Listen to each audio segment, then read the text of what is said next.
Wow, ang ganda naman nito. Glossy siya oh, tapos lakas makamayaman. So eto na nga, dumating na nga ang ating parcel na galing at unboxing na natin yan. Umextra pa nga si Yana oh, ang ingay-ingay oh, nakikigulo.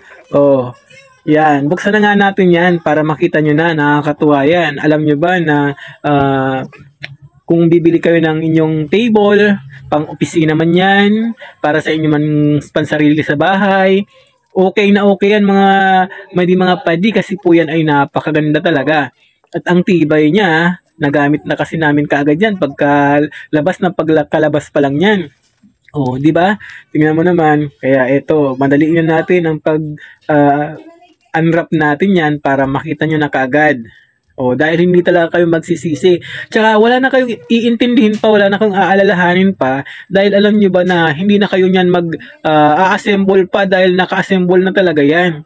Oh, 'di ba? Ayan oh. Pagkatanggal mo pa lang sa balot niyan, hindi ka na mahihirapan mag-assemble, 'di ba? Usually pag mayroon tayo mga gamit na binibili, i-assemble pa natin pagdating natin ng bahay. Pero tingnan nyo po yan, oh.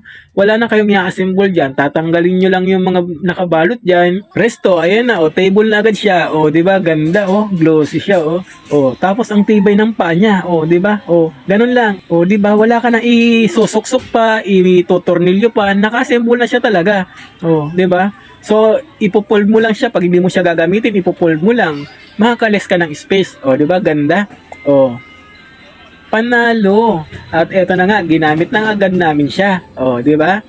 Oh, thank you for watching. Sana po ay naibigan nyo ang video na to at check out nyo na.